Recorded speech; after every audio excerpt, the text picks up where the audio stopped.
Assalamu alaikum замандаштар. Кутман күн барыңыздарга. Кыргызстандагы болуп аткан ар кандай өзгөрүүлөр боюнча ар бир киши кыргызстандык болгонубуздан кийин өзүбүздүн пикирди акылыбыздын жетишинче айтып деп ой бөлүшүп турганыбыз менимче ашыктык кылбайт. Бул тескерисинче кайдыгерликтен алыс экендигибизди далилдеп Кыргызстандын келечеги үчүн бир аз болсо дагы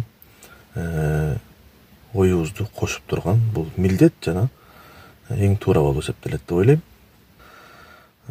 Эмнелер өзгөрдү?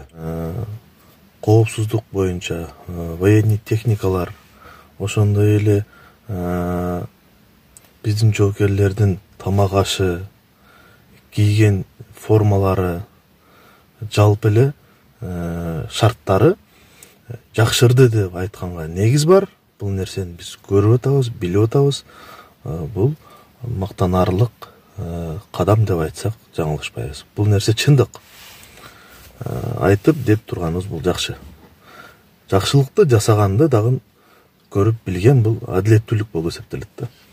Ошондой эле мектеп, бала бакча көйгөйлөрү биздин өлкөдө өтө оор, эң негизги проблемалардын бири болуп эсептелет. Оңдоп түзөө иштери дагы жүрүп атат. Жаңы мектептер, бала бакчалар салынып, кээ бирлери ачылыштар болуп атат. Бул жүрөк жылытарлык кадамдар деп бааласак болот да. Ошон менен бирге турак жай, көп кабаттуу үйлөр түшүп атат. Талаптарга, нормаларга жооп береби, бербейби? Ушул жагындагы өтө тыкыр изилдеп такташ керек. Анткени биздин өлкө тоолуу аймак, Кудай өзү сактасын. Өзүңүздөр билгендей, Турцияда кандай Кудайдын буйругу, Кудайдын сыноосу болуп өттү. Мындай кырсыктан жараткан өзү сактаган болсун, бирок этият болгон жакшы болот. Сактыкта кордук жок дейт. Ошол нормаларга ылайыктап ушундай жер титирөө коркунучтарына туруштук бере тургандай абалда өтө каттуу текшерүүлөрдүн жыйынтыгы менен тургузсат. Бул бир.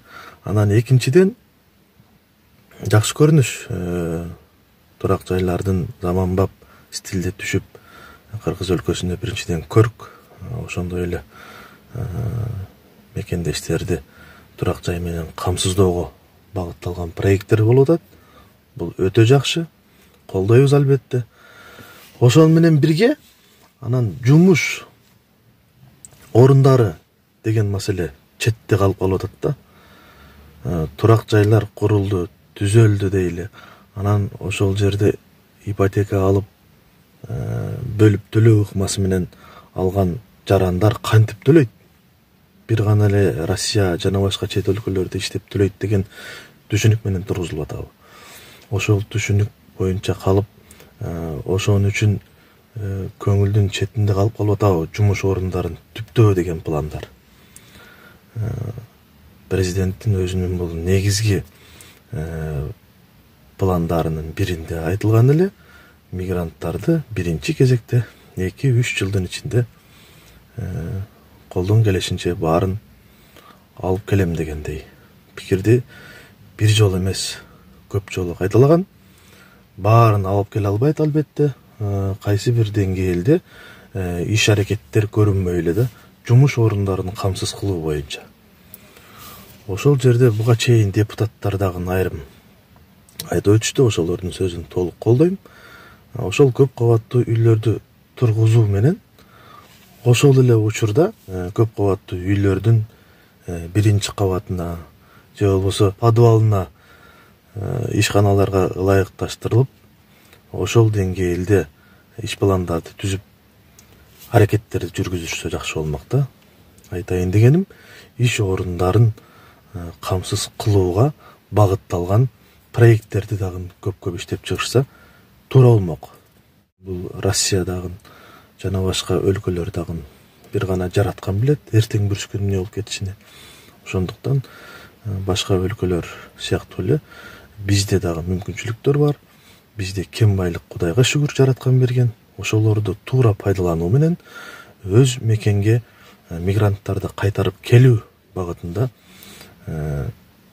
олуттуу программаларды иштеп чыкса деген сөздү айткым келет да.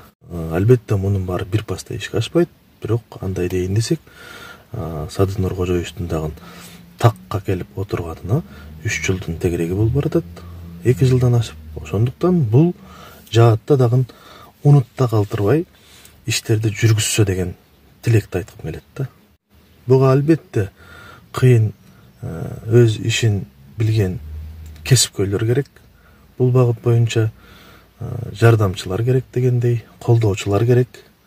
Президенттин өзүнүн каалоосу менен мунун баары ишке ашпайт.